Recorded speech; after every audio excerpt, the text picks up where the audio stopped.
Assalamualaikum warahmatullahi. Bismillahirrahmanirrahim. Alhamdulillahirabbil alamin. Nahmaduhu wa nasta'inuhu wa nastaghfiruh.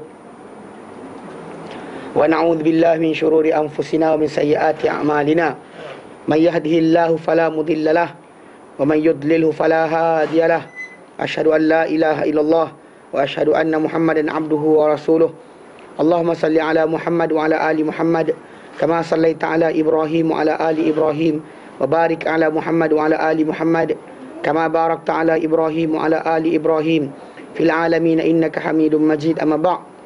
Alhamdulillah, kita bersyukur kepada Ta'ala kita dapat lagi bersama-sama untuk kita meneruskan tajuk pengajian kita berkenaan dengan tafsir maudhu'i. Dan kita Alhamdulillah dalam surah Al-Fatihah dan sedang bincangkan, setelah kita bincang isti'adzah, bincang tentang basmalah, Bismillahirrahmanirrahim, kelebihan dia dan sebagainya, kita dah masuk kepada tajuk awal, bahagian awal suratul Fatihah, itu berkenaan dengan nama dia, nama bagi suratul Fatihah. Dan kita kata surah Al-Fatihah ini ada 7 nama. Pertama nama dia Al-Fatihah, atau Fatihul Kitab. Yang 1 dan 2, nombor 1, nombor 2 nama dia adalah Al-Fatihah atau Fatihul Kitab. Kedua Ummul Kitab, ketiga Ummul Kitab, keempat Ummul Quran. Kelima As-Sab'ul Mathani, 7 berulang. Keenam Suratul Salah. Dan yang ketujuh surah dipanggil Ar-Ruqyah, Ruqyah, yang mana jampi, yang mana Nabi SAW dalam hadis yang datang daripada Abu Sa'id Al-Khudri menyatakan bahawa para sahabat zaman dahulu keluar musafir, kemudian mereka masuk sebuah kampung, kemudian mereka minta izin untuk orang kampung berkenaan bagi mendapat menjadi tetamu, tapi orang kampung berkenaan tak benarkan. Dan akhirnya mereka tinggal di luar kampung. Tetapi lepas daripada itu mereka tengah-tengah malam tu datang salah seorang budak perempuan daripada kampung berkenaan dan minta tanya pada para sahabat ni ada tak, kerana mereka pandai berjampi. Lalu bangun salah seorang sahabat tadi, yang para sahabat yang lain kata kami tak tahu pun dia menjampi atau reti menjampi atau pernah menjampi. Tapi yang jadi adalah dia telah pergi dan menjampi ketua kampung berkenaan yang kena patuk dengan ular atau binatang berbisa, dan disembuhkan. Dan dalam kisah berkenaan mereka telah berikan bayaran, dan daripada situlah mereka bila mereka dapat bayaran tadi, itu kambing riwayat datang 30 ekor, mereka telah bercanggahan pendapat berkenaan adakah patut mereka makan kambing berkenaan, kerana diambil dapat diperolehi daripada hasil jampi menggunakan Al-Quran. Bila mereka jumpa Rasulullah SAW menyatakan manakah dia tahu itu adalah jampi, mana mereka tahu Al-Fatihah itu adalah jampi. Nabi kata macam tu. Dan kemudian Nabi kata dengan sahabat-sahabat lain yang selainnya, Nabi kata makanlah dan buat untuk aku satu, bahagi-bahagikanlah kambing berkenaan dan buatlah untuk aku satu bahagian. Aku nak satu portion. So jadi dan dalam riwayat yang lain datang Nabi kata apa? Inna haqqa ma akhadtum alaihi ajra. Inna haqqa ma akhadtum alaihi ajra. Sehingga benda paling layak kamu ambil upah di atasnya adalah kitab Allah. Dan riwayat ini datang, kalau kita perhatikan balik, datang bertajuk berkenaan dengan masalah jampi-menjampi. So kalau orang tu menjampi orang minta upah, tak ada bahal. Tapi dalam masa yang sama, jangan jadikan kerjaya. Sahabat Nabi memang minta berkenaan, tapi dia tak jadikan kerjaya. Bukan lepas tu dia buka klinik khas untuk jampi orang. Okey? Baik. Hari kita masuk bahagian kedua berkenaan dengan Fatihah ni adalah kelebihan surah Al-Fatihah. Kelebihan surah Al-Fatihah. Baik. Kebanyakan hadis-hadis yang menyatakan nama Al-Fatihah akan menunjukkan kepada kelebihan-kelebihannya. Di antara kelebihan-kelebihan berkenaan adalah surah Al-Fatihah, nombor 1, surah Al-Fatihah adalah surah Al-Quran Karim yang teragung. Mana yang paling agung surah yang paling agung dalam Al-Quran Karim adalah surah Al-Fatihah. Telah berlalu dalam hadis yang kita bincangkan lalu, bila Nabi SAW terangkan nama Fatihah itu Ummul Quran atau As-Sab'ul Mathani, As-Sab'ul Mathani itu kita bincangkan. Ketika nama As-Sab'ul Mathani datang hadis daripada Abu Sa'id bin Mu'alla, Abu Sa'id Al-Mu'alla, bahawa Nabi SAW menyatakan pada beliau, sesungguhnya surah paling agung Al-Quran tu ialah, aku pasti mengajar kamu surah paling agung Al-Quran sebelum kamu keluar dari masjid. Dan kemudian bila sebelum keluar tu dia tanya Nabi apakah surah berkenaan, Nabi berkata ya, itu Alhamdulillahirabbil alamin. Alhamdulillahirabbil alamin itu ia adalah 7 yang berulang dalam Quran yang agung yang diberikan kepada Nabi SAW. Menunjukkan di situ apa surah paling besar, Quran Azim yang diberikan oleh Allah Ta'ala kepada Rasulullah SAW. Baik. Kedua, tiada bandingan bagi surah Al-Fatihah dan kitab-kitab terdahulu. Tak ada setara sepertinya. Kalau kita kata dari segi syariat, dari segi amalan dan sebagainya, mungkin ada perbandingan. Tapi dalam masalah surah bacaan yang diturunkan oleh Allah Subhanahu Wa Taala kepada para anbiya. Tidak ada para anbiya, mana-mana para anbiya mendapat seperti mana surah Al-Fatihah diturunkan. Tiada bandingan bagi surah Fatihah dalam kitab-kitab yang diturunkan, kitab-kitab yang telah diturunkan. Telah mengeluarkan Ahmad serta At-Tirmizi, dan beliau mensahihkannya daripada hadis Ubay bin Ka'ab bahawa Rasulullah SAW telah bersabda kepada beliau, "Atuhibbu an u'allimaka suratan lam yanzil fit Taurati wala fil Injili wala fil Zaburi wala fil Furqani mithluh." Engkau nak tak aku ajar kepada engkau satu surah yang tak turun dalam Taurat, tidak turun juga dalam Injil, tidak dalam Zabur, dan tidak dalam Furqan. Sepertinya antara Quran pun tak ada yang setara seperti surah Al-Fatihah. Okey. Kemudian bila dikata ya, Nabi berkata, Nabi kemudian memberitahu bahawa ia adalah Al-Fatihah. Itu surah yang tidak ada setara dengannya. Dalam itu sebenarnya kita kata ada cara bagaimana Allah Taala ajarkan adab bagi seorang nak berdoa kepada Allah Taala, apa dia kena mulakan. So kalau kita belajar berkenaan berdoa Allah Taala, puji Allah Taala macam mana, menyerah diri kepada Allah Taala, kemudian baru kita berdoa. Bukan siap puji je, puji dan serah diri. Puji Allah Taala, sanjung Allah Taala, agungkan Allah Taala, kemudian serah diri kepada Allah Taala, baru minta apa yang kita nak. Ini cara yang diatur oleh surah Al-Fatihah. Baik. Ketiga, surah Al-Fatihah adalah cahaya. Surah Al-Fatihah adalah cahaya. Telah berlalu dalam hadis yang diriwayatkan oleh Imam Muslim dan sahih beliau daripada Ibnu Abbas, bila mana Ibnu Abbas menyatakan sedang Rasulullah SAW duduk dengan Jibril. Sedang Rasulullah SAW duduk dengan Jibril, tiba-tiba terdengar bunyi buka ke pintu daripada atas langit. Lalu Jibril mengangkat kepalanya ke langit dan Jibril berkata kepada Rasulullah, dia kata, ya ini ada malaikat, ini ada pintu, satu pintu di langit yang tak pernah dibuka sebelum ini. Kemudian turun daripada satu malaikat. Malaikat itu datang jumpa Rasulullah, dan Jibril kata sebelum tu, Jibril kata, inilah satu malaikat yang tak pernah turun sebelum ini. Kemudian malaikat itu datang jumpa Rasulullah dan dia kata, abshir, bergembiralah, binurain, dengan dua cahaya. Lam taqra, yang mana dua cahaya tadi, lam yu'tahuma, tak pernah diberikan kedua-duanya kepada Nabi sebelum engkau. Fatihatul Kitab dan penutup surah Al-Baqarah. Dan malaikat itu kata, kamu tak baca satu huruf pun daripada kedua-duanya, melainkan kamu akan diberikan akannya. Kenapa kamu minta dalam dua bacaan berkenaan? Kalau kita macam kita terangkan itu, dalam Fatihah ada permintaan untuk hidayah. Dan dalam akhir surah Al-Baqarah ada permintaan untuk keampunan. So dua-dua itu akan dapat diperolehi oleh siapa yang membaca kedua-duanya. Maka kita kata kalau segi hidayah, Fatihah. Kalau segi masalah keampunan, akhir surah Al-Baqarah. Itu yang diatur oleh Allah Ta'ala kepada kita. Jadi mana itu menunjukkan bahawa Al-Fatihah tadi berdasar hadis ni adalah cahaya. Keempat, surah Al-Fatihah menjadi jampi, ubat, penyembuh dan penawar bagi penyakit-penyakit luaran dan dalaman. Surah Al-Fatihah menjadi jampi, ubat, penyembuhan dan penawar bagi penyakit-penyakit luaran dan dalaman. Tapi macam saya terangkan berkali-kali, saya kata bukan jadikan benda ini sebagai kerjaya. Mana sekali-sekala buat, tak mengapa. Jangan jadikan lepas tu buka klinik pula, tunggu orang kan depan tu, siapa sakit jumpa saya. Tidak, Islam tak pernah ajar macam tu. Jadi telah berlalu hadis-hadis mengenainya. Mana dua, kalau kita kata hadis yang sebelum ni, ketika mana salah seorang sahabat Nabi SAW menjampi orang yang disengat dengan Al-Fatihah. Sebenarnya nota ni ada buku tau, tu buku depan tu. Jadi tuan salin kalau boleh, nanti tak dan tengok saya. Kalau tengok salin dan tengok saya, tak tengok depan dia salin, tengok depan, dengar saya cakap, 3 kerja. Benda tu akan menyebabkan kita hilang konsentrasi kita akan hilang. Kalau boleh ambil nota tu, baca kemudian. Tapi saya terangkan sekarang ni, dengar dulu. Baik. Jadi kata apa? Dia kata ketika mana salah seorang sahabat Nabi SAW menjampi orang yang sengat dengan Al-Fatihah. Dalam hadis yang kita bacakan hari itu, mana daripada Abu Sa'id Al-Khudri radhiyallahu anhu, beliau menceritakan bahawa sahabat Nabi SAW, salah seorang mereka telah menjampi orang yang disengat. Mereka physically disengat, lalu sahabat tadi jampi dia. Mana kalau kita kata sebab kenapa macam masalah yang tadi ada soalan datang kepada saya berkenaan anak menangis. Dia kecil ni physically or internally, mana dua-dua sekali. Kalau kita kata macam penggunaan surah-surah Al-Quran ini, kita bukan kata dia satu bahagian je. Banyak orang untuk ubat penyakit-penyakit daripada menggunakan Al-Quran, dia akan ubat yang tak nampak je. Yang nampak dia tak ubat gunakan benda berkenaan. Sedangkan kita kata sebenarnya boleh dua-dua sekali. Dan itu kita kata kalau nak guna boleh, tak guna pun tak mengapa. Pasal Allah Ta'ala tak letakkan syarat untuk kita berdoa. Kena baca ayat tertentu, surah apa dan sebagainya. Memadai dengan kita kata meminta kepada Allah Ta'ala, maka perkara tersebut telah menjadi doa kepada kita, doa yang kena makbulkan oleh Allah Ta'ala. Jangan kita restrictkan diri kita dengan satu keadaan, satu cara. Pasal bimbang bila kita restrictkan, kita ikat diri kita dengan mana-mana cara ataupun bentuk. Kita bimbang kita akan last kali merasakan itu adalah kaedah atau sunnah Nabi.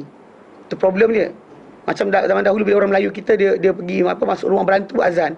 So, lepas tu dia pun dia gunakan untuk benda lain. So, lepas tu bila nak pergi perang pun dia akan extend. Kita bimbang satu benda, macam saya terangkan itu.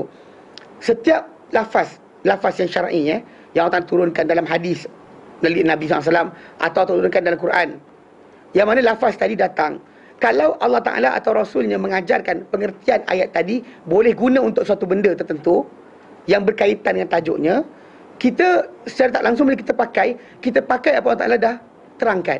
Contoh macam kita kata itu dalam surah Al-Qasas, kisah berkenaan Musa AS. Bila lepas dia tolong dua orang budak perempuan yang bagi minum kambing dia, binatang dia. Hadis dalam ayat Quran tadi kata apa? Fatawalla ila zilli. Lalu Musa pun berpaling lepas tolong budak tadi, dia pun paling pada satu tempat shade, mana berteduh daripada kepanasan hari berkenaan. Kemudian waqala, dan dia berkata, Rabbi inni lima anzalta ilayya min khairin faqir. Tuhanku, aku kepada apa yang kau turunkan daripada kebaikan, itu rezeki, aku amat memerlukan. Dia lapar. So anybody yang lapar baca actually kena dengan konteks. Faham tak? You actually gunakan ayat tadi seperti mana yang para ambil lafazkan. Atau kita doakan untuk anak kita diampunkan, atau doa yang derive dari Quran. Contoh macam Rabbighfirli wali waldayya, kan?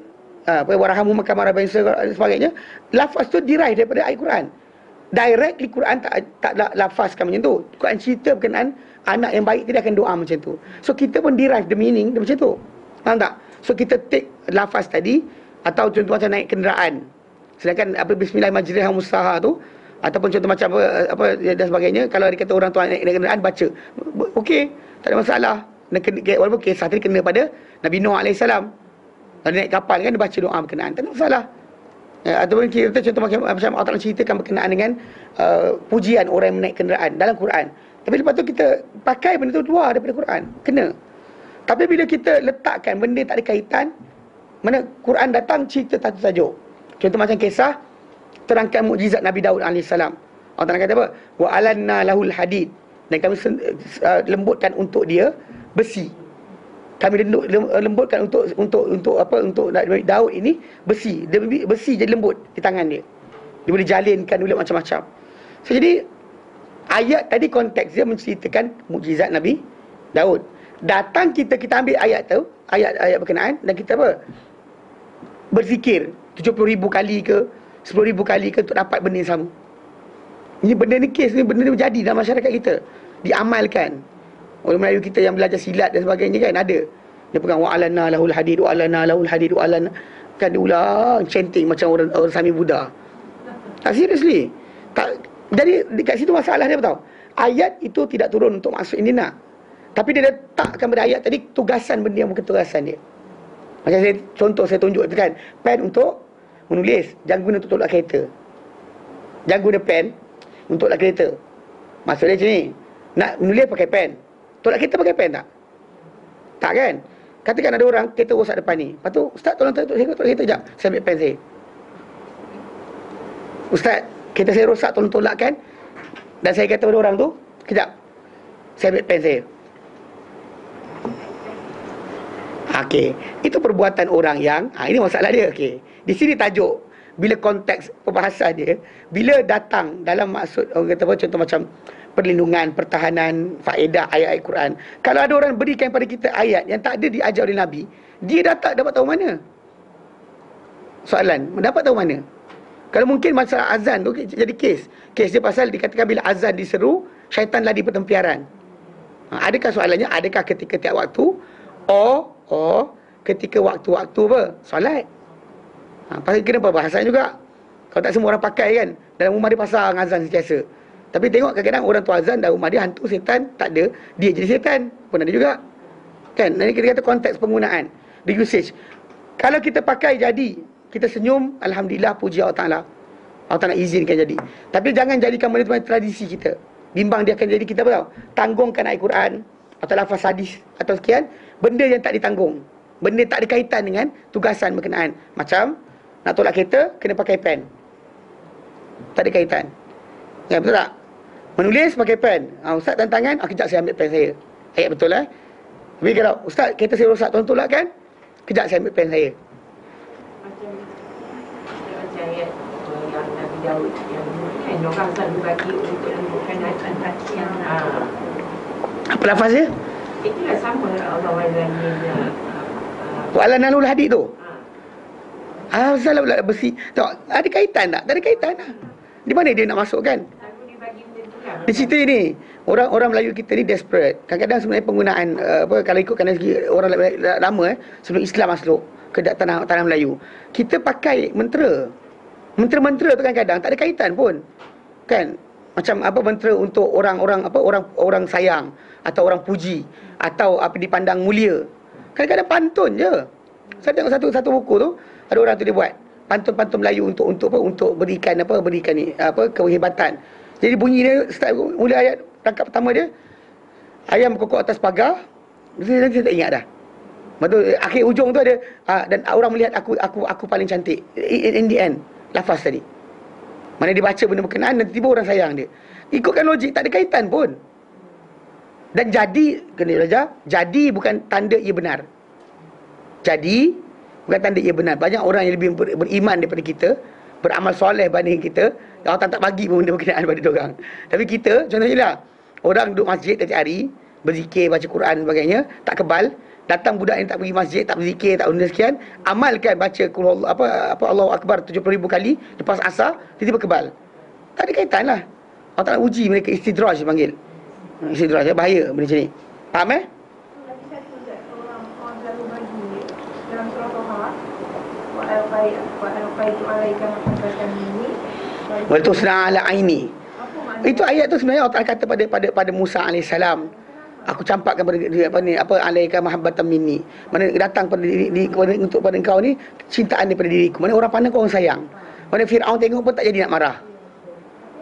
Wal tusna ala aini, dan supaya kau ni dibentuk, dijadikan, diatur perangai kau ni dengan kawalan aku, dengan pemerhatian aku. Mana kau jadi orang yang kata apa, mulia di tengah orang yang musuh kau sendiri. Itu tak ada kaitan. Masalahnya walau tu masalah kita kata masyarakat kita ada satu masalah, dia tak boleh buang. Dia tak boleh buang apa tau? Manusia ni boleh salah boleh betul. Mana dia tak boleh letakkan, mana kalau ustaz tu, tuan guru tu besar mana sekalipun, dia masih manusia. Dia masih lagi ada nafsu. Kau tidak masakan kepembohongan berlaku mula-mula start apa mengajar tu bagus kan. Oh, ikhlasnya guru berkenaan. Masuk sikit jadi abuya. Lepas tu jadi guru Yahya. Lepas tu sekian kemudian ambil anak murid punya anak bini. Kemudian ambil harta anak murid. Berapa ramai kita lihat. So what's the point? So jadi itu sebab kenapa asasnya itu sebab kenapa kita kata dalam Islam, bila kita bincangkan benda dengan detail, setiap manusia ni bertanggungjawab atas diri masing-masing. Tak ada siapa berhak kata ustaz tu yang sesatkan saya. Itulah maksud dia kan, ni dia ni sebagai seorang Muslim yang diajarkan bila Allah Ta'ala kata dalam Quran, wala takfu ma laysa laka bihi ilm, yang kamu sentuh, yang kamu cakap, yang kamu buat satu benda tak ada kaitan dengan kamu dari segi ilmu. Inna sam'a, pendengaran kamu, wal basar, penglihatan kamu, wal fuad, dan fuad itu, kullu ulaika, semua itu kana anu mas'ula, Allah akan tanya. Asal tak pakai? Kan kita pandang, tengok logik, faham. Kalau tidak nak, kalau kita kata Muslim yang macam ni kan, yang ambil leka dengan asal tok guru buat semua okey, nescaya orang India pun ada orang Hindu atau orang Buddha yang duduk dalam masyarakat Buddha dan Hindu, dia akan hujah juga. Nak kata apa? Dia kata, ya Allah, aku dah ilahi semua yang orang sembah berhala. Kenapa kau nak hukum aku? Mana aku tahu ada betul ke tidak? So di mana duduk dia? Duduk dia di mana? Kalau diorang kena, kita kena. Ni kita sengih-sengih seorang. Oh, tak apa, saya ni lahir Muslim, insya-Allah lepas. Jangan buat pasal. Ini take for granted lah panggil. Dapat Islam tapi tak nak belajar. Sedangkan dalam masa yang sama kita kata, ilmu tanpa amal, ilmu tanpa amal tak guna lah. Okey, amal tanpa ilmu, amal tertolak tau. Amal itu tertolak. Amal tanpa ilmu, amal tapi tak ada ilmu, tak guna. Yang tak ada guna, tak berguna. Bahkan benda tu dia kalau dalam kitab apa pengajian ulama-ulama mazhab Syafi'i, mereka ada satu apa macam syair. Syair apa matan Zubat Ibn Ruslan, dia dalam lafaz lafaz dia syair dia di antara awal tu dia kata apa? Wa kullu man bighairi ilmi ya'malu. Dan setiap yang tanpa ilmu mereka beramal, a'maluhu mardudatun. Amalannya tertolak, la tuqbalu, dia takkan diterima. Semua orang faham. Tapi dalam masalah beramal tak.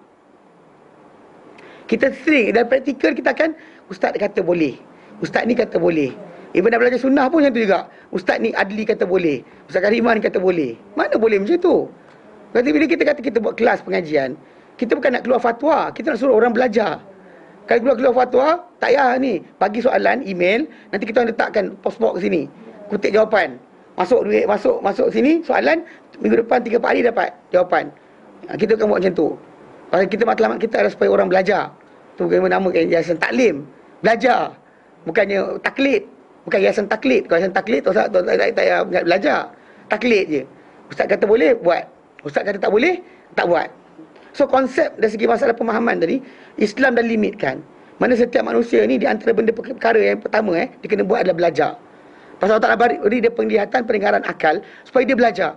Kalau tak perlukan dia belajar, tak tarik. Jadikan dia macam apa? Kambing dan lembu.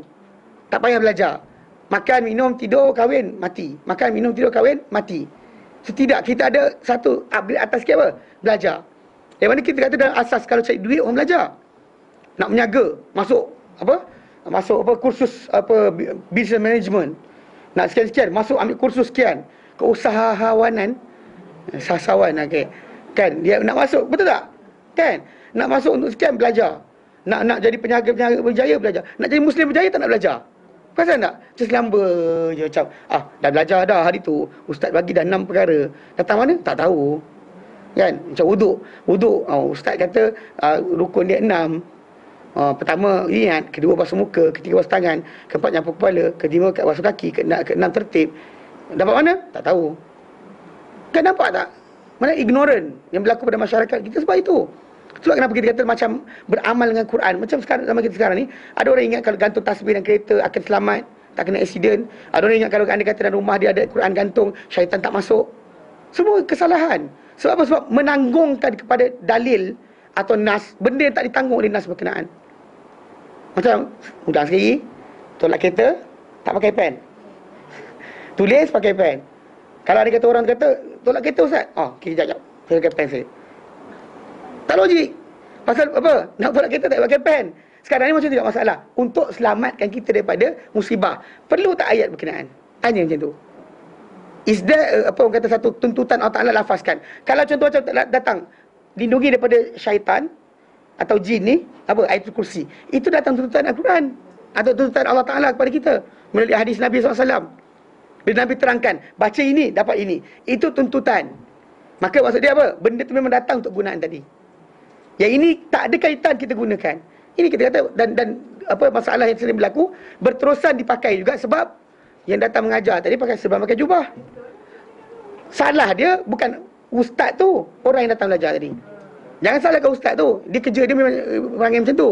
Dalam kita sekarang ni duit tu antara benda yang besar. Jadi kalau dia kata salahkan ustaz, macam nanti orang Hindu pun salahkan guru dia. Aku lahir bapak aku macam ni, ya Allah, macam mana aku nak buat? Everybody akan dapat macam tu. So sekarang ni apa? Ustaz tu dosa juga lah. Kalau dia ngajar benda berkenaan, dia dosa. Kan dia pun jahil juga. Tapi sekarang ni masing-masing tanggung diri masing-masing. Itu sebab kenapa kita ingat berkenaan dengan tajuk apa? Berkenaan dengan tajuk berkenaan dengan tajuk contoh-contoh Dajjal. Kan zaman kita sekarang ni di akhir zaman, di mana Dajjal akan datang, hadis Nabi datang terangkan berkenaan fitnah yang akan dibawa Dajjal. Tapi perasan tak, orang akan cari orang nak berselindung. Kita cari orang untuk lindungi kita, cari tempat berlindung. Mana orang yang akan menjadi guru kita, di protector, duduk di depan, kita duduk belakang. Perasan tak? Sedangkan petunjuk Nabi ajar dalam hadis Nabi terangkan, yang kita pernah baca hari tu.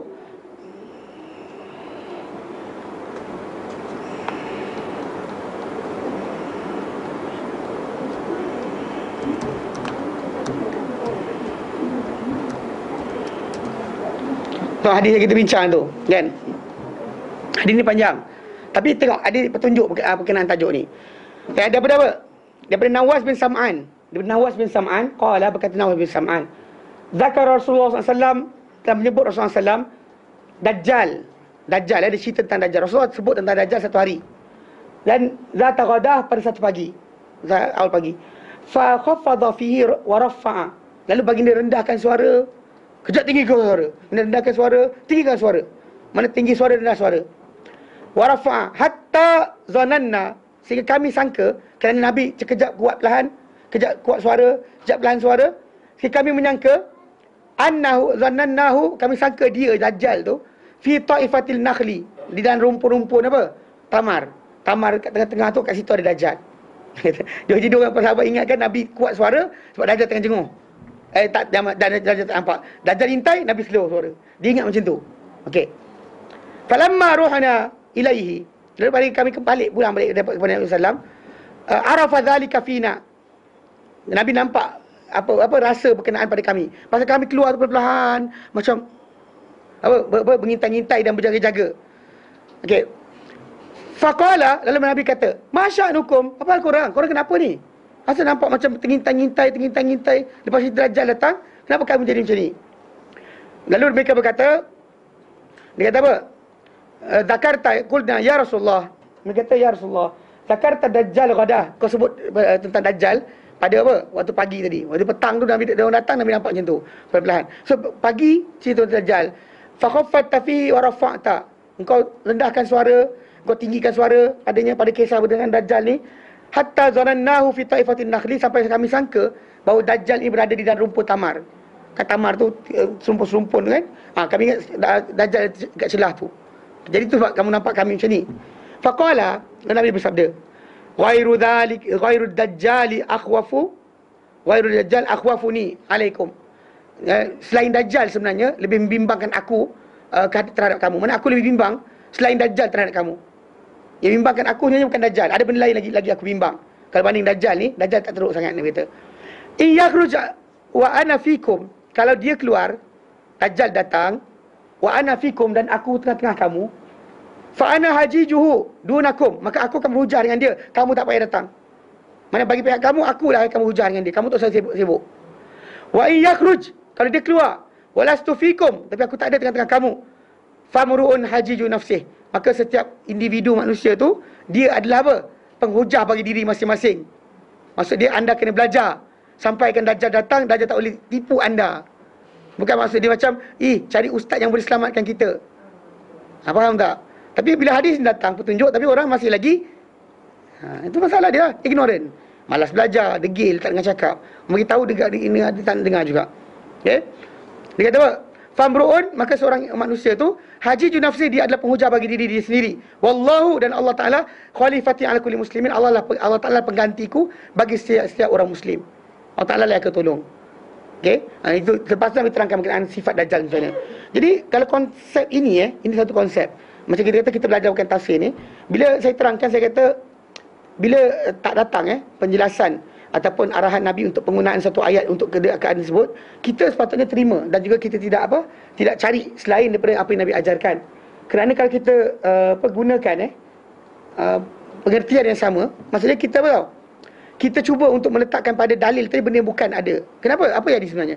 Sebab kita macam tadilah balik pada kes ustaz kata, Pak Syekh kata, Tok Guru kata. Dia guru belajar, kita belajar. Walau dia belajar sekalipun, dia bukan alasan pasal dia belajar atau dia mengajar, apa sebab dia kata macam tu.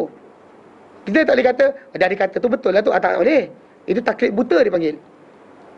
Dan Dia orang tanya kan, dia macam dia tegak, dia kata walaupun dia kata dia keluar TV, semua orang TV tu orang tahu orangnya kan, dia orang akan percaya. Jadi kita dalam bayangan, walaupun mana pula?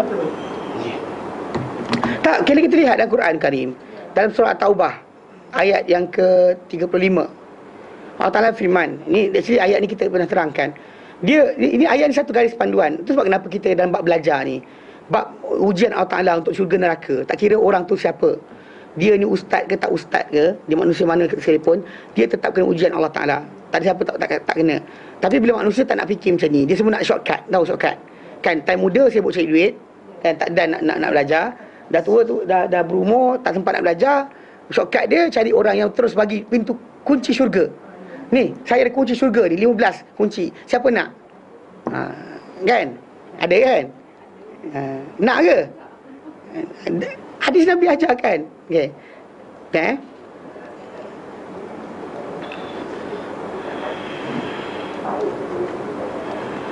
45 kot, 45.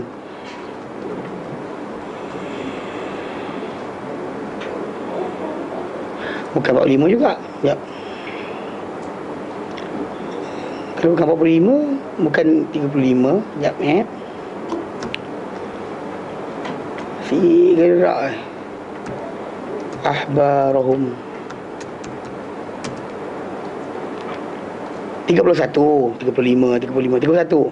Tengok. Ini satu garis panduan Mana bila itu sebab kenapa kita kata dalam bab perkara ni, bila kita kata Nabi SAW adalah petunjuk kita, apa Nabi ajar para sahabat, itu ajaran untuk kita. Tengoklah, kenapa orang tak tengok, kenapa degil. Dia nak juga macam ustaz tu kata betul-betul lah. Dengar ni. Contohnya Al-Quran Karim dalam ayat berkenaan tajuk ni, dalam ayat dalam surah At-Taubah ayat 31. Allah Taala nyatakan berkenaan keadaan orang-orang ahli kitab. Allah Taala cela mereka. Dan celaan ini dibacakan oleh Nabi SAW kepada ahli kitab dan mereka dengar. Dan Nabi bacakan ayat berkenaan bunyi, ittakhadhu ahbarahum wa ruhbanahum arbaban min dunillah wal masih ibn Maryam. Dan mereka mengambil pendeta-pendeta mereka dan rahib-rahib mereka sebagai tuhan-tuhan selain dari Allah Taala. Dan Masih bin Maryam pun diambil sebagai Tuhan juga. Sedangkan mereka tak diperintahkan supaya sembah Tuhan yang satu saja. Okey. Bila ayat ini turun datang dan Nabi bacakan, ada di kalangan Nasrani, orang-orang ahli kitab datang berjumpa dengan Nabi SAW. Contoh macam dalam kisah Adi bin Hatim. Dia jumpa Nabi SAW dalam keadaan dia Kristian lagi. Actually ketika datang tu, dia masih Kristian. Bahkan dalam hadis yang datang, dia kata salib tu ada kat dada dia lagi. Dia datang jumpa Nabi, dia kata apa? Ya Muhammad, dia kata, engkau kata kami ni ahli kitab ini mengambil pendeta kami, rahib kami sebagai orang Yahudi, pendeta lah. Dia follow pendeta. Macam kita pendeta ni actually dalam lafaz bahasa, pendeta ni orang alim, pandai sangat. Macam kita dulu gelar pendeta Za'bar. Kan? Dia orang Yahudi ke tak kan? Okey, tapi apa pasal dia pandai sangat. Dia atur sistem bahasa kita ada pakai sekarang ni, dia buat. Macam makan, memakan, dimakan, termakan sebagainya, dia lah yang mengatur benda berkenaan. So jadi tak langsung dipanggil dia pendeta. So dalam hatta Ibn Abbas kerana pandai ni berkenaan dengan tajuk Al-Quran Karim. Kenapa dia gerak-gerak ni? Okey. Kerana pandai dia berkenaan tafsiran Al-Quran, maka para ulama menggelar dia sebagai apa? Hibrul Quran. Pendeta Al-Quran. Pendeta bagi Al-Quran. Sebab Ibn Abbas. Okey, baik. Jadi dalam ayat tadi kita baca, Allah Ta'ala kata apa? Ittakhadhu, mereka mengambil ahbarahum, pendeta-pendeta mereka. Itu Yahudi lah, ambil pendeta. Dan waruhbanahum, dan rahib-rahib mereka. Rahib ni pula bagi orang Kristian. Orang Kristian dia ikut rahib. Orang yang tinggalkan perkahwinan, duduk dekat dalam gereja, devote diri pada Tuhan dan sebagainya. Dan memang kita kata orang tu diikuti. Dan mereka diambil sebagai apa? Allah Ta'ala kata arbabam min dunillah, Tuhan-Tuhan selain Allah Ta'ala. Wal Masih ibn Maryam, Masih Maryam pun diambil sebagai Tuhan. So this Christian, this guy, ahli kitab ni jumpa Nabi, dia kata apa? Engkau kata kami itu Yahudi dan Nasrani ni ambil pendeta dan rahib kami sebagai Tuhan. Kami tak pernah sujud pada kaki pendeta dan rahib kami pun. Tak pernah sujud. Macam mana kalau dia kata kami sembah mereka sebagai Tuhan, ambil mereka sebagai Tuhan? Nabi bagikan penjelasan. Nabi kata apa? Bukankah kalau mereka, itu rahib dan pendeta tadi, halalkan benda telah haramkan kamu ikut? Dia angguk. Nabi kata, bukankah kalau mereka haramkan benda telah halal kamu ikut? Dia ada opposite benda Allah Ta'ala haramkan, pendeta atau rahib halalkan, lu ikut. Atau benda Allah Ta'ala halalkan, pendeta dan rahib haramkan, lu ikut. Nabi kata kamu buat macam tu, dia angguk. Nabi kata itulah ibadat kamu kepada mereka. Baik, itu satu konteks luaran. Kalau baca dalam sikit, sememangnya dalam agama Yahudi, orang yang paling alim tentang kitab siapa? Orang awam dia? Tak, pendeta tadi. Nah, untuk orang Nasrani, paling pandai berkenaan dengan Injil siapa? Siapa? Orang awam dia? Tak. rahib tadi yang duduk devote diri dia duduk dalam gereja, itu dah orang yang paling tahu tentang kitab. Dan bagi orang Yahudi tadi, yang paling pandai kitab dia adalah pendeta rabai-rabai tadi. Tapi dalam tajuk ni Allah Ta'ala larang ikut macam tu, ikut buta tuli, membabi buta tak dibenarkan. Kenapa pula? Kenapa? Kan kalau ikut logiknya, kalau bukan orang alim atau ahli ibadat kita ikut, siapa kita nak ikut? Ikut logik akal, siapa kita nak ikut kalau bukan? Dan orang paling tahu tentang kitab. Kenapa kita disalahkan kalau ikut orang? Macam orang-orang ahli kitab tadi kan, yang ikut kata-kata pendeta dan rahib tadi. Salah ke mereka soalan? Ikut logik akal, memang tak ada siapa tahu kitab melainkan orang-orang tersebut. Tapi Allah Ta'ala kata apa? Mereka ambil juga sebagai Tuhan. Dan mereka, nampak? Kenapa? Sebab balik pada asas ni, setiap manusia dipertanggungjawabkan untuk belajar. Kalau tak perlu belajar, yes, then you follow everybody yang kita kata kita suka. Tapi bila belajar itu timbul, siapa di depan kita, dia masih hanya pengantara untuk ilmu berkenaan, bukannya matlamat ilmu tersebut. Maksudnya dia bukannya destination akhir. Dia hanya perantara untuk menyampaikan kita pada siapa? Pada Rasulullah SAW atau kepada Allah Subhanahu Wa Taala. Dia bukannya matlamat kita. Jadi atas dasar itu, kalau semua orang berfikir macam tu, tak ada siapa boleh menipu atau mengada-adakan agama. Satu benda tak ada dalam agama. Kalau semua orang faham macam tu, agama ni dipahami dengan apa? Tidak ada siapa ada hak untuk mensyariatkan apa-apa kecuali Allah Subhanahu Wa Taala melalui Rasulullah SAW. Kalau itu fahaman mereka, tak ada siapa ada hak. Tak ada siapa kena tipu, kena bohong, kan? Suruh beli tanah syurga pun ada. Ya, serius, kan? Kita kata macam ambil keberkatan. Tok guru tu jadi suruh kahwin banyak, kahwin cerai, anak murid tak tunggu. Bekas tok guru bagus, dan tok guru pun kahwin. Benda nampak ni cerai ni ambil lagi. Benda tu berlaku sebab apa? Sebab kes tadi pasal orang awam tadi melihat guru dia tak salah. Tak ada nafsu, tak ada apa, tak ada syaitan datang.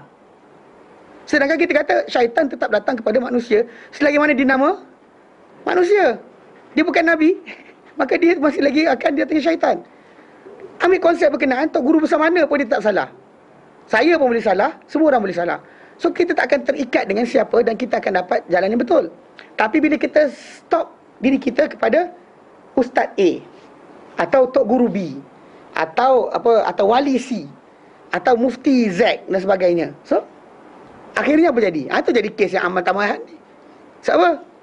Macam saya ingat Dr. Ustaz Ridwan Jenderal bila dia terangkan berkenaan dengan tajuk amalan-amalan yang bukan Islam, yang masih lekat dalam masyarakat Islam.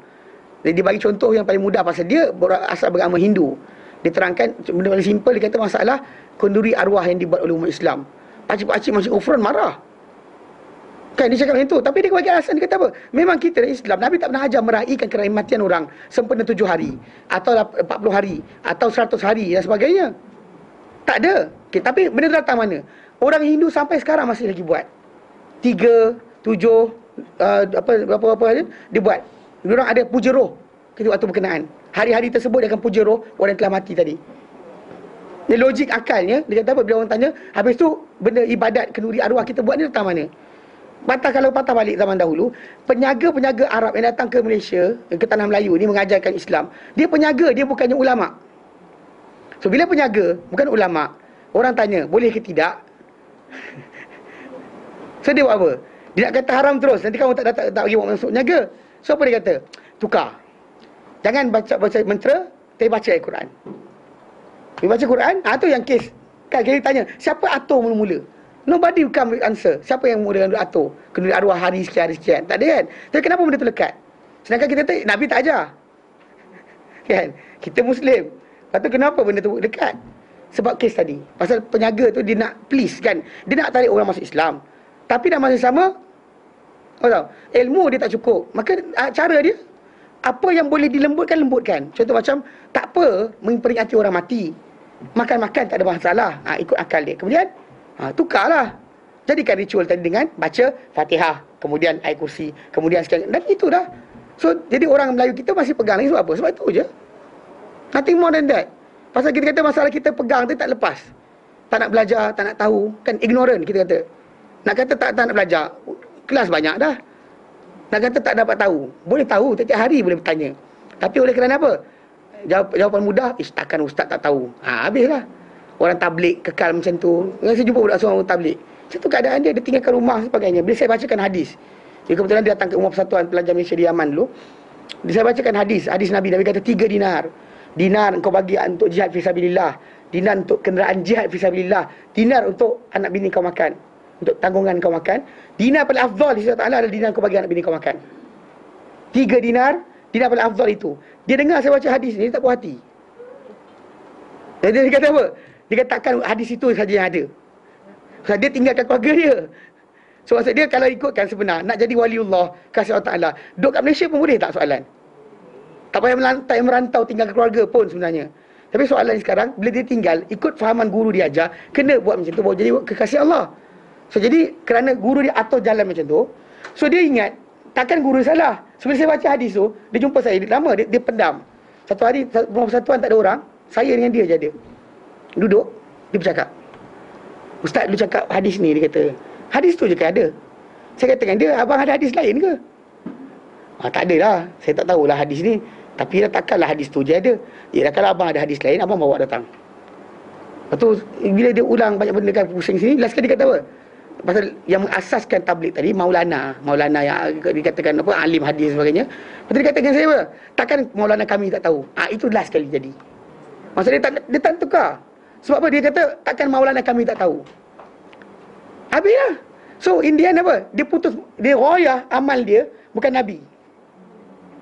Matlamat asal amal dia, bukan Nabi, bukan itibak Rasul. Matlamat akhir, amalan dia, guru dia. So, dia stop situ lah. Dia tak sampai ke atas ni. So, in the end dia pandang sini je. Tak nampak yang sini.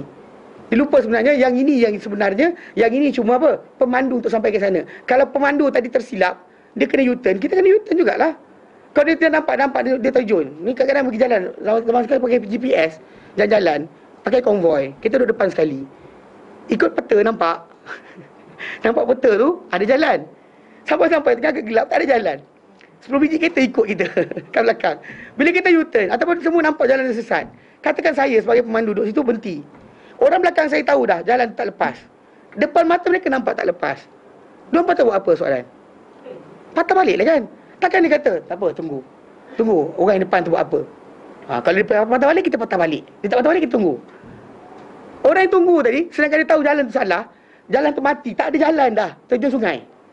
Jalan tu, zaum. Yang the first one dah berhenti, sangkut, tak ada explanation dan sebagainya, tengok baca peta, patut ada jambatan sini, dia sibuk bising kat situ. Okay. Ni 10 kg kereta ni. Sekarang ni tak tahu jalan salah, tunggu apa lagi? Apa yang ditunggu? Nak tunggu orang depan ni. Dia tak boleh patah balik dah. Kalau kita kata nak tunggu orang-orang Maulana kita, guru kita yang tersilap tadi, dia pasal dia manusia biasa. Nak suruh dia tukar, dia mati dah. Takkan nak tunggu dia panggil balik. Tok guru hidup balik, dia betulkan baru ikut. Takkan macam tu kot. So in the end, masalah manusia ni bila belajar kan, atau bila tafsir ni kena tahu. Perkara pertama, pendapat manusia, fahaman manusia, tolak tepi. Pasal kita memahami Quran dengan Quran hadis, Quran dengan kata-kata sahabat, Quran kata-kata tabi'in, Quran dengan bahasa Arab. Bahasa Arab nombor 5. So pendapat orang tu pakai serban dia tahu tak ada. Ikut ni.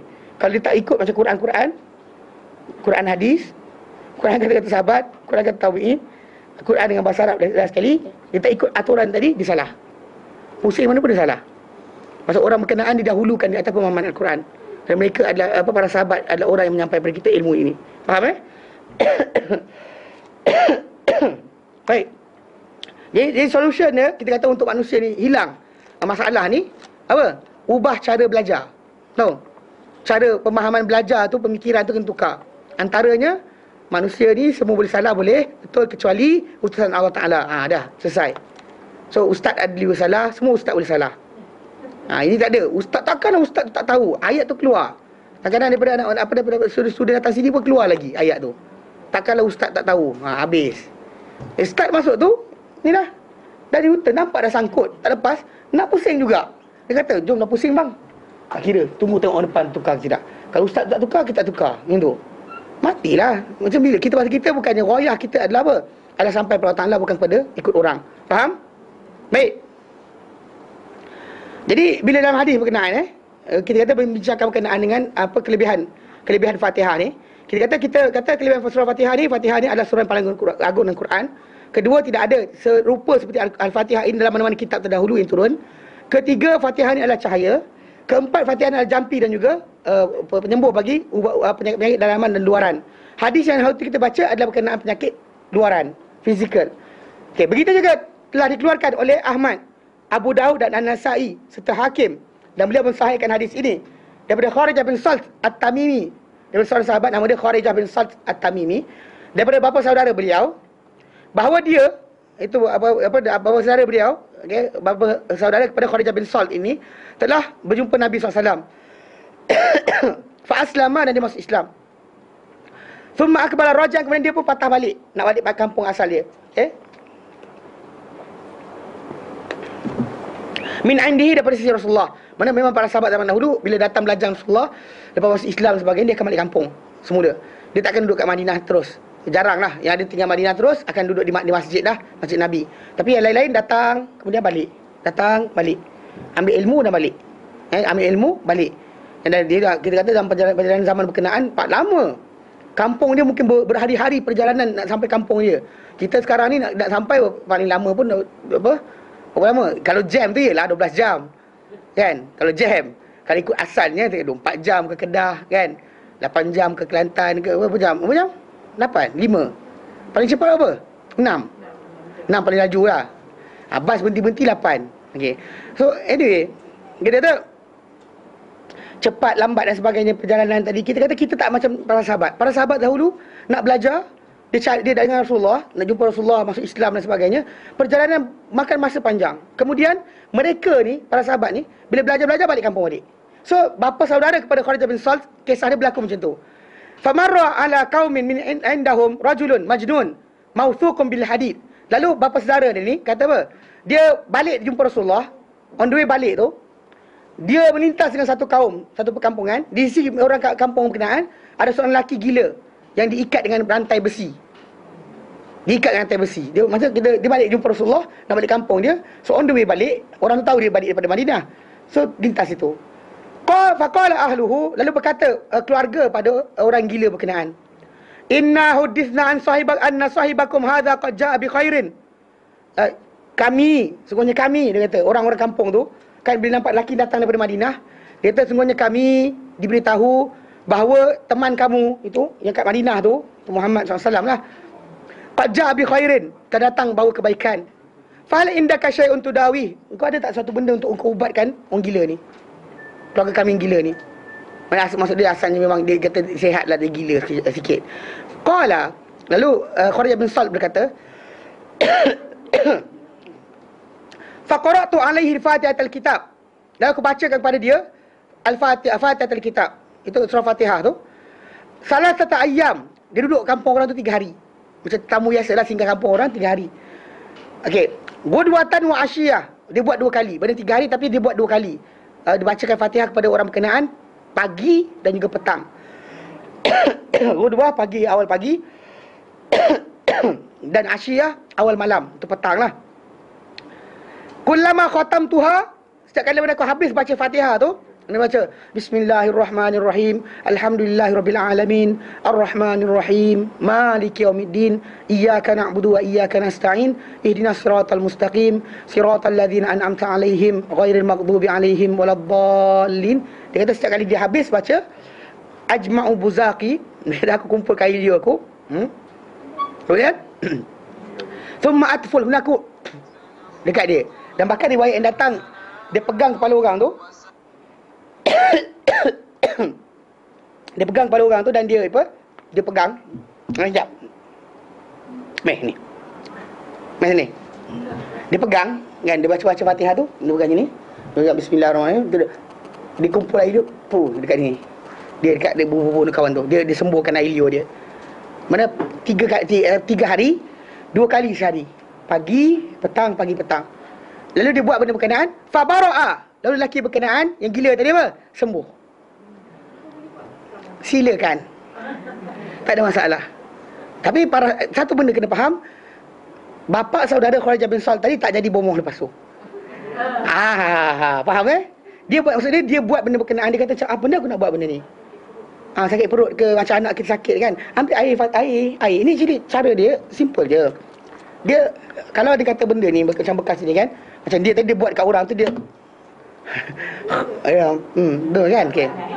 Actually dia kumpulkan ilmu, tapi dia disebut dalam lafaz, dia kata atful, bukan maksud dia tui, itu bazaqah. Kalau atful ni je gitu. Dia sembuh. Dia sembuh, dia air liur campur sikit angin. Angin campur sikit air liur. Ke terbalik. Mana banyak mana sikit. Tengok ikut mana banyak lah, mana bagus lah. Kalau rasa air liur tu banyak terlebih, macam ni cakap kering ni. Dia cara jampi tu macam tu, pegang air tu kemudian dia macam sahabat tadi buat, sampai habis dia baca Fatihah dia gitu. Dia baca bismillahirrahmanirrahim. Kalau dia kata dia ada dua cara.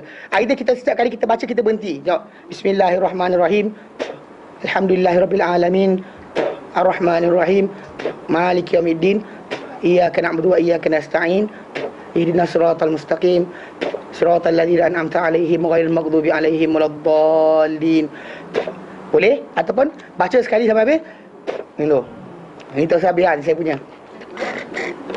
Tak boleh, orang Melayu tak boleh. Nampak udah pelik air liur ustaz tu beri nak ambil. Okey. Faham So cara dia macam tu, anak kita sakit ke apa, ambil air tu baca je. Baca dan gitu. Bukan kan hijau tu, itu kurang ajar nama dia. Bagi tu kan. Itu tapi dia kumpulkan air liur sikitlah. Dia sembuh, pegang kepala kawan tu, dia pegang Dia baca Fatihah pagi sekali, petang sekali. Pagi sekali, petang. 3 hari dia buat. Fabara'a, lelaki tu sembuh. Okey. Fa'tauni mi'atasyah. Lalu orang kampung tu, keluarga dia bagi apa? 100 ekor kambing pada dia. 100 kambing dapat. Banyak. Yelah, orang gila jadi sihat. Siapa tak appreciate?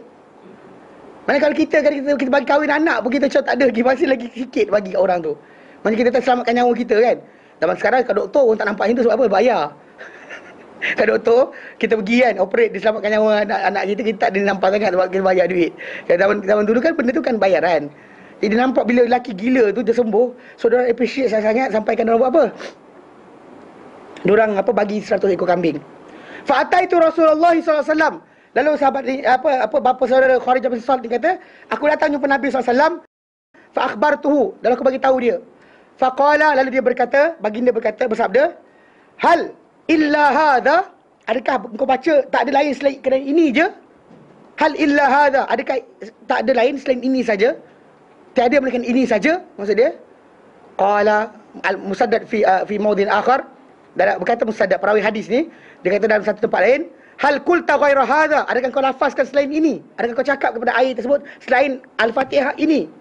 Qultu la, berkata Kharijah bin Salt punya bapa saudara, tak, memang Fatihah je aku baca. Qala, Nabi berkata apa? Khudha, ambillah apa benda yang bagi tu. Fala umri, demi sungguhnya Nabi kata, laman akala bi ruqyatin batilin. Kalau orang biasanya makan dengan jampi-jampi yang batil, sebut nama jin lah, sebut kambing lah, sebut apalah, mambang dan sebagainya, laqad akal tabi ruqyatil haq. Engkau dah makan sekarang ni dengan ruqyah atau jampi yang benar, yang hak. Nabi benarkan. So buatlah, tak ada masalah. Simple. Tapi soalannya sekarang, macam mana kita tahu ruqyah tu syar'i atau tidak? Okey, para ulama bahaskan kat sini.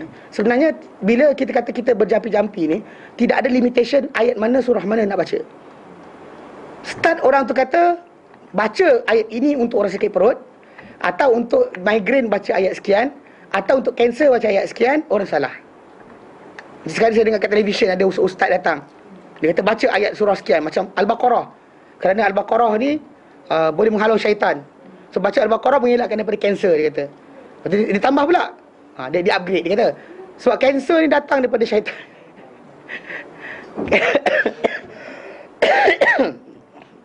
Bila kita tanya mana kanser dengan syaitan? Tak, sekarang soalan pertama kita tanya, datang dalil mana kata kanser datang dari syaitan?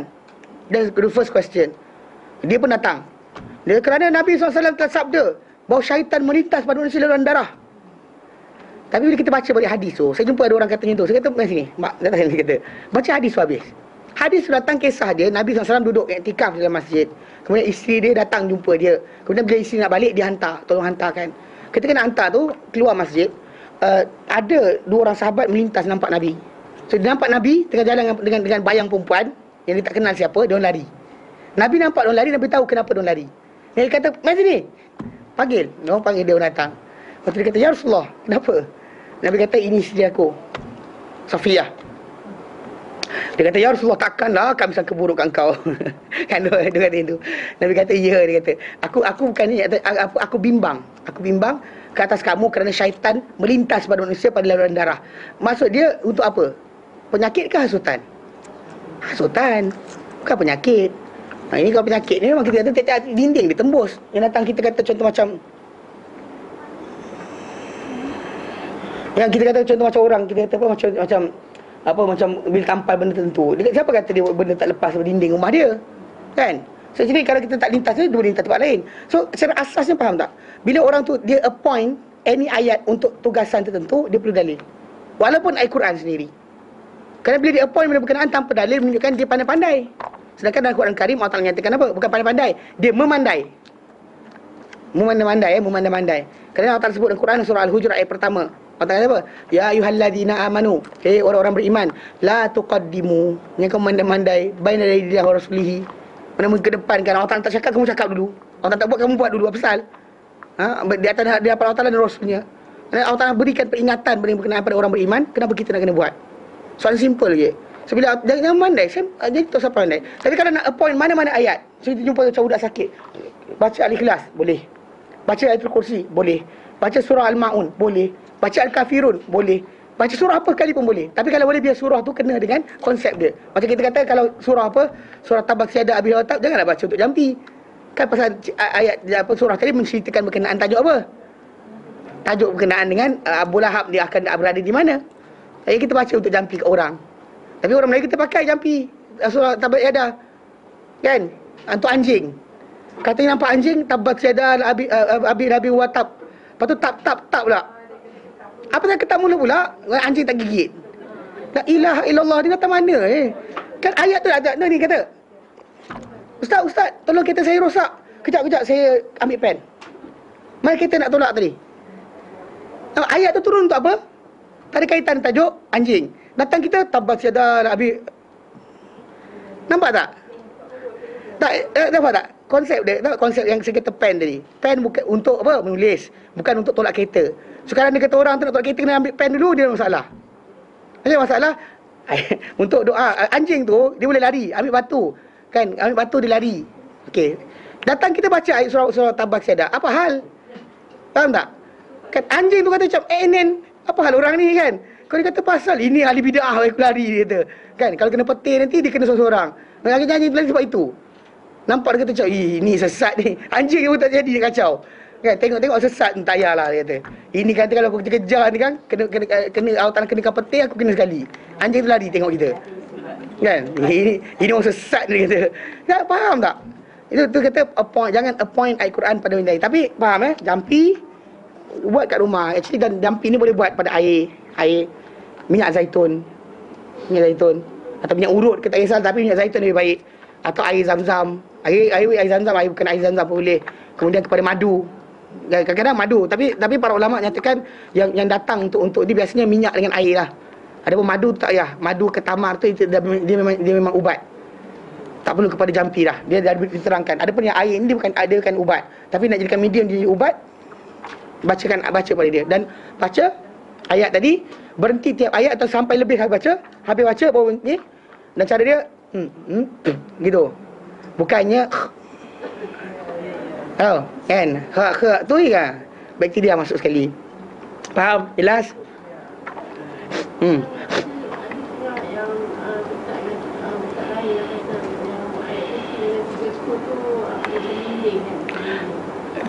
Kalau itu memang datang dari hadis Nabi.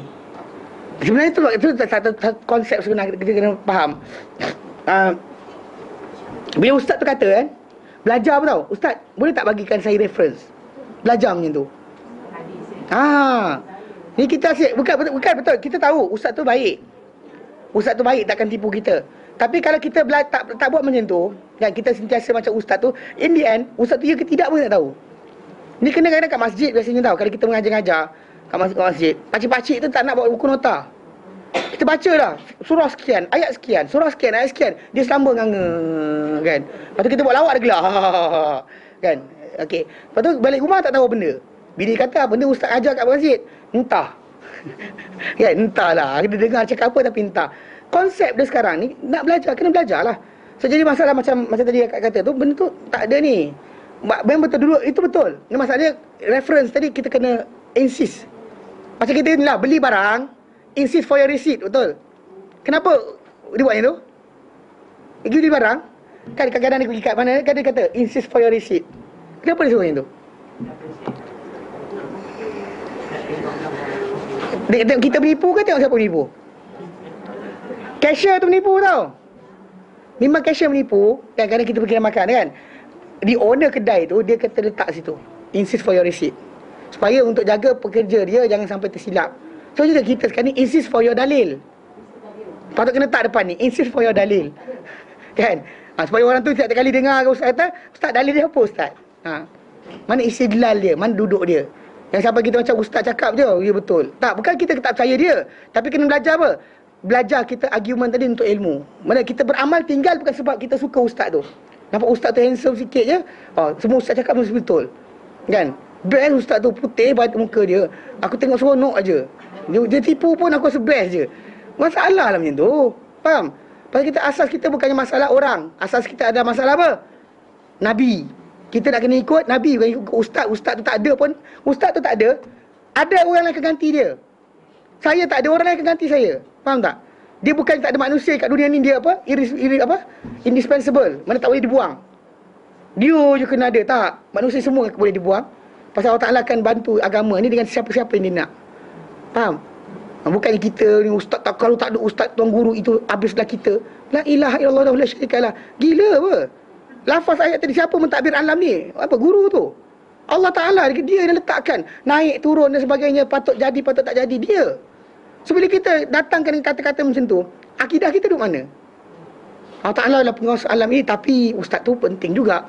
Tak ada ustaz tu habis kita. Salah habis. Faham? Jelas? Baik. Ketiga. Baik, habis berkenaan dengan tajuk kelebihan surah Al-Fatihah, nama dia dah habis. Ketiga, bilangan ayat-ayat Al-Fatihah. Bilangan ayat-ayat Al-Fatihah. Telah bersepakat para ulama bahawa Fatihatul Kitab ada 7 ayat. Bersepakat para ulama bahawa Fatihatul Kitab ada 7 ayat. Namun mereka bercanggahan mengenai ayat yang ke-7 ataupun ayat pertama lah. Okey. Okay, dia bercanggahan berkenaan dengan apa ayat nombor 7. Diorang sepakat ia 7, tapi mana nombor 7 dia? Okey. Sesiapa yang menjadikan basmalah, itu bismillahirrahmanirrahim, sebagai ayat pertama, dan ini kita tengok dalam Mushaf Osmani yang kita ada sekarang. Yang sekarang kat Malaysia ni, kan, yang kita pakai sekarang ni memang ayat yang dalam Fatihah tu nombor 1 tu, dia bismillahirrahmanirrahim nombor 1. Ni berasal pada Quran Kufah dan Madinah. Quran dan Mekah dan Kufah. Mereka letakkan bahawa Kufi dan Maki kata bismillah tu nombor 1. Dan bahkan banyak dalam menyokong perkara ini.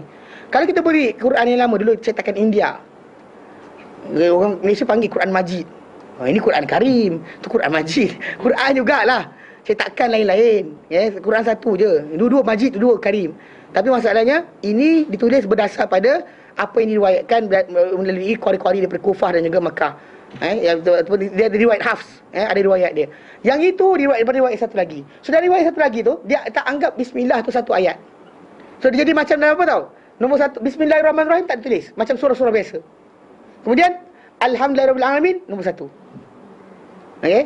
Lepas Ar-Rahman Rahim nombor 2. Maliki Yaumiddin nombor 3. Iyyaka na'budu wa iyyaka nasta'in nombor 4. Ihdinas siratal mustaqim siratal ladzina an'amta 'alaihim ghairil maghdubi 'alaihim. Dia stop tengah-tengah tu. Dia dekat sini. Barang siapa yang menjadikan basmalah sebagai ayat pertama, mengatakan bahawa jalan orang yang siratal ladzina an'amta 'alaihim ghairil maghdubi 'alaihim waladdallin, satu ayat. Dan dia ikut nombor 7. Siapa bismillah tu nombor 1, maka yang siratal ladzina an'amta 'alaihim sampai habis tu satu ayat, dan itu nombor 7. Okey. Dan sesiapa yang tak jadikan basmalah satu ayat Fatihah, mana bismillah tu kosong, alhamdulillah nombor 1. Okey. Sampai dekat siratal ladzina an'amta 'alaihim tu dia kerat 2. Dia jadi apa? Dia mengatakan jalan siratal ladzina an'amta 'alaihim satu ayat. Ayat nombor 6. Betul? Ghairil maghdubi 'alaihim waladdallin, ayat nombor 7. Itu kadang-kadang kita baca kalau Quran yang lama tu, dia ada dekat antara tu dia akan ada tanda kecil, tunjukkan bahawa itu satu ayat lagi. Faham? Ini masalah. Tapi sepakat 7 ayat. Tak dari pun, cuma tajuk dia mana apa? Mana ayat nombor 1? Faham? Berkata Al-Khazin, dalam kitab beliau takwil dia kata, dan ia Fatihah ini 7 ayat secara ijma'. Menurut ijma' para ulama dia 7 ayat, confirm 7 ayat. Dan kemudian 27 kalimah. 7 ayat 27 kalimah. 7 ayat 27 kalimah dan juga 140 huruf. 7 ayat 27 kalimah, 140 huruf. Okey, nombor ni ada guna tak? Jangan pakai buat benda bukan. Jangan dijadikan nombor kereta, jangan jadikan nombor handphone, jangan jadikan nombor rumah. Jangan. The numbers is actually kita kata meaning Allah Taala tahu. Allah Taala letakkan bilangan 19 pada bilangan para malaikat jaga neraka, bilangan ni 19. Kenapa 19 tak nombor lain? Tu hak Allah Taala, jangan tanya. Kemudian masalah kita kata contoh macam Allah Taala sebut 7 langit. Kenapa 7 je tak 8? Kenapa tak 9? Kenapa tak 25? Kenapa Allah Taala jadikan dunia dan 7 tempoh yang itu hak Allah Taala? Jangan persoalkan. Dan jangan pula kita datangkan dengan macam aku rasa ada rahsia dia balik rahsia nombor ni. Itu pelik. Jangan taklifkan diri kita dengan benda tak tentu. Mana kita minat tulis tak apalah. Kenapa ni 27? Kenapa nak kahwin nombor 27? Pasal surah Fatihah tu dia punya ayat 27. Pasal 140 nak pakai apa? 40 bulan. Kenapa 40 bulan baru kau nak sekian? Pasal surah Fatihah ni huruf dia 40 bulan. 40. Tak ada dalam Islam tak ada. Mana bilangan nak setakat belajar kita tahu bilangan dia macam tu. Jelas? Jelas Okay, baik. Keempat, laju pula ni. Waktu turunnya. Bila kata turunnya surah Al-Fatihah? Di awal Islam ke? Ataupun ketika Rasul lepas pindah ke Madinah ke? Di mana turunnya? Okey. Pasal kita tahu bahawa dalam tajuk masalah solat memang kita kata ada kalau kita kata kaitan solat walaupun dalam ni ada disebut dalil nanti. Fatihah ni turun, mestilah solat turun serentak dengan Fatihah. Tapi kena faham bahawa memang ada satu peringkat di mana sebelum benda tu jadi wajib dia tak jadi rukun lagi. Contoh macam kita kata asal dahulu orang ramai semayang dan keadaan bersembang. Kan yang kita belajar dalam fiqh para sahabat kata kami dahulu ni bersembang, takbir Allahu Akbar, kita pandang kau apa jadi? Tak ada benda. Kau datang ni dah pergi makan. Tak ada. Hari ni makan datang rumah aku sekejap lagi. Okey. Tengah-tengah semayang asalnya. Sehingga turun firman Allah Taala wa qumu lillahi qanitin, dan bangunlah kamu menghadap Allah Taala dalam keadaan diam.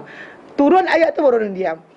So macam tu tak boleh gradually. Fatihah tadi pun mungkin asalnya bukan rukun tapi jadi rukun sudahnya kebanyakan itu kuat. Okey. Tapi namun begitu kenapa? Kita kata para ulama berbincang berkata jumhur ulama, keseluruhan para ulama telah turun surah Al-Fatihah di Mekah. Dan mereka punya berapa dalil? Ada dalil kenapa dia kata di Mekah. Antaranya adalah telah mengeluarkan Abu Bakar Al-Ambari dan kitab Masahif beliau, riwayat daripada Ubadah bin Samit, sahabat Nabi SAW. Maksud dia orang ni orang yang zaman para ulama ni bukan dia kata suka hati dia, tapi dia kata sahabat kata. Nampak? Dia refer para sahabat. So dia kata Ubadah bin Samit beliau berkata Fatihatul Kitab nazalat di Makkah, telah turun di Makkah. Ini sahabat Nabi kata surah Fatihah ni turun di Makkah. Okey, ini satu bentuk. Dan telah mengeluarkan Al-Wahidi, Imam Al-Wahidi dalam kitab Asbabun Nuzul beliau daripada Ali. Asbabun Nuzul kena saya ingat sebenarnya, silap nama kitab saya ingat. Tapi tak boleh saya ingat kan? Tak saya ingat tengok aje. Kalau nak tahu kitab kita tak saya ingat kepala. Okey, biasa macam ni. Jadi dalam kitab beliau Asbabun Nuzul daripada Ali. Nampak dia cara para ulama ni sekarang para sahabat kata apa? Nampak penjelasan. So daripada Ali bin Abi Talib beliau berkata telah turun Fatihatul Kitab di Makkah. Okey, telah turun Fatihatul Kitab di Makkah dari simpanan di bawah Arash. Mana daripada Arash tu turun ke Mekah, turun ke bumi di Mekah ketika Nabi Muhammad berada di Mekah. Okey. Ketiga telah mengeluarkan Abu Nuaim Al-Asfahani mengarang kitab Hilyatul Auliya. Ini saya ulama hebat berkenaan dengan periwayatan kisah-kisah. Telah mengeluarkan Abu Nuaim Al-Asfahani dalam Ad-Dalail. Dan kitab Ad-Dalail beliau daripada salah seorang lelaki daripada Salamah. Lelaki dari Salamah ni beliau berkata apabila masuk Islam para pemuda Bani Salamah, mana zaman Nabi masuk orang muda Bani Salamah, itu kabilah Arab di zaman Nabi SAW dahulu, masuk Islam. Panjang, hadis panjang. Maka orang berkenaan menanyakan beliau. Maksudnya bila dia orang balik jumpa Nabi, orang kampung dia kata, bila orang muda-muda datang balik belajar dengan Nabi SAW, orang kampung dia kata, apa benda kau belajar dengan dia? Apa benda yang Muhammad baca pada kamu? Apa dia sampaikan? Lalu orang yang pergi tadi kata, jumpa bila orang tanya, dia baca apa? Dia baca Alhamdulillahirabbil alamin sampai habis. Dia bacakan suratul Fatihah kepada orang yang bertanya, apa Muhammad ajar? Dibacakan surah berkenaan. Dan ini berlaku ketika Nabi berada di Mekah, bukan di Madinah. Bani Salamah dia masuk Islam ketika Nabi berada di Mekah. Jadi orang-orang muda dia tadi bila dia balik kampung, ditanya kepada kaum dia, diorang kata, bila orang tanya apa Nabi Muhammad ajar, Muhammad ajar korang apa? Yang korang seronok sangat ni. Diorang pun bacakan suratul Fatihah, itu Alhamdulillahirabbil alamin. Dan itu adalah sebelum hijrah. Okey. Keempat, mereka mengatakan, itu para ulama menyatakan, tidak pernah ada solat dalam Islam dengan tanpa Fatihatul Kitab. Tidak ada dalam Islam ni. Tapi macam saya terangkan, mungkin gradually. Tapi bagi mereka kata tak pernah ada solat dalam Islam ini tanpa Fatihatul Kitab. Dan telah sedia maklum bahawa solat disyariatkan pada hari-hari awal semenjak perutusan baginda SAW. Bahkan sebelum baginda pindah ke Madinah, di Mekah lagi telah turun arahan untuk solat. Difardukan solat 5 waktu pada malam Isra Mi'raj. Dan ia terjadi pada 3 tahun sebelum hijrah. So, jadi kalau sekiranya benda itu berlaku, maka memang Nabi sendiri pun memang pasti, kalau kita lewat mana pun, pasti Fatihah tadi telah dikenalkan atau diajarkan kepada para sahabat sebelum mereka tinggalkan Mekah pergi Madinah. Mesti dah belajar dah. Dan sampai di Mekah datang dah kefarduan lain pula. Faham? Okey, ini pendapat yang pertama. Berkata Mujahid, ni Mujahid ni anak murid kepada Ibn Abbas. Jadi kita kata kenapa para ulama ambil kira kata-kata dia? Sebab para tabi'in yang belajar dengan para sahabat, anak murid rapat mereka ni, ini orang-orang ni kata-kata dia tentang dalil-dalil tadi dipercayai. So, mereka ni ada orang kepercayaan pada guru dia di kalangan para sahabat, maka tabi'in ni tadi kata-kata dia orang ada nilai. Faham tak?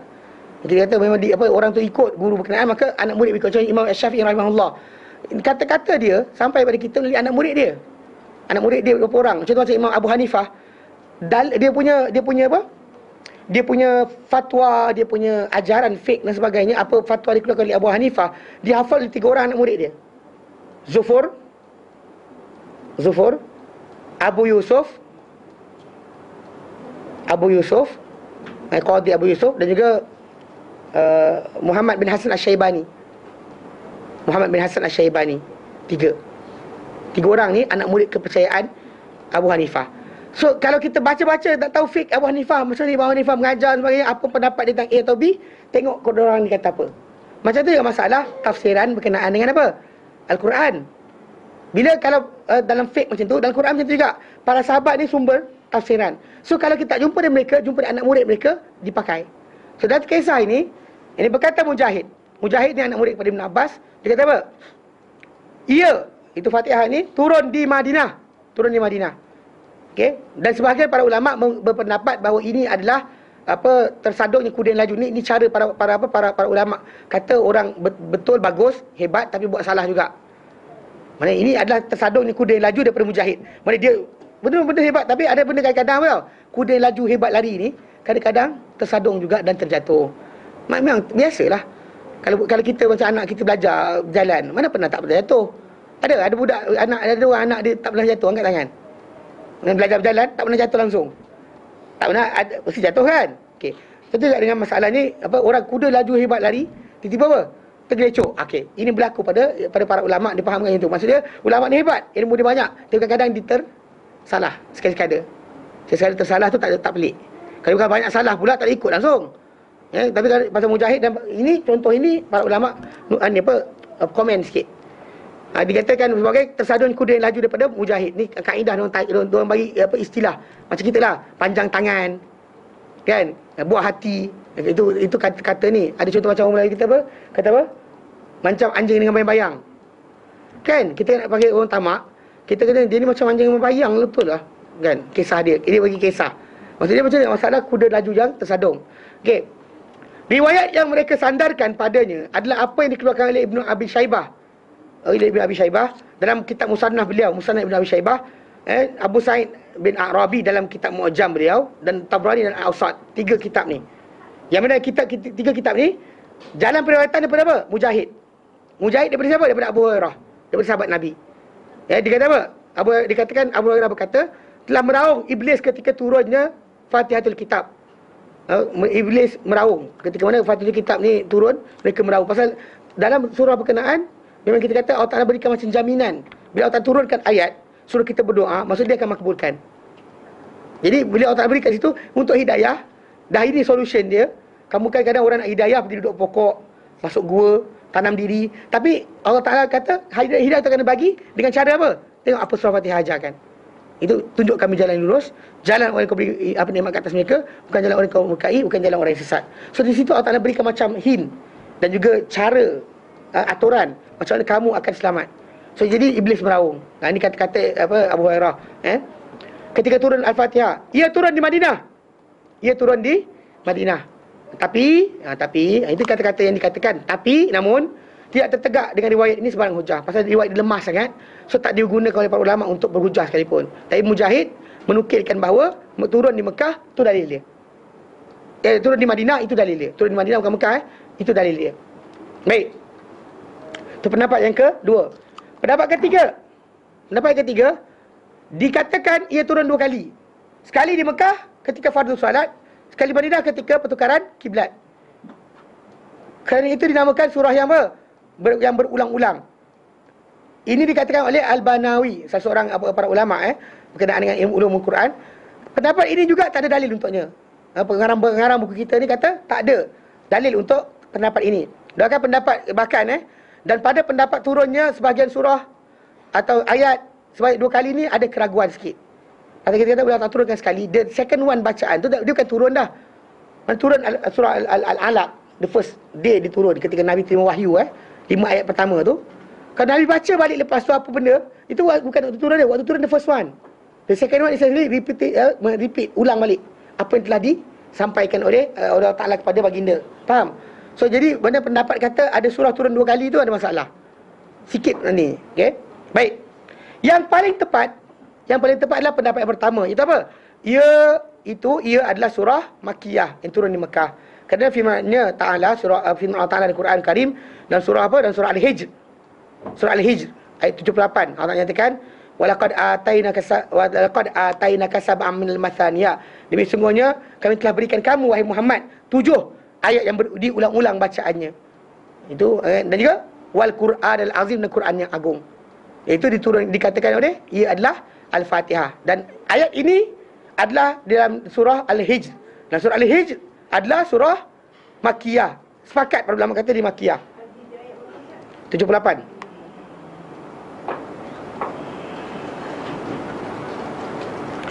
Tujuh lapan. Ya, 78. 87, 78. 87, terbalik. 87. Nanti kita akan baca balik. Kat sini dia tak footnote ayat berapa. Faham Jadi kita kata memang itu pendapat yang kita kata surah Al-Hijr turun di Makkah. Maka tajuk ni pun Makkah jugalah.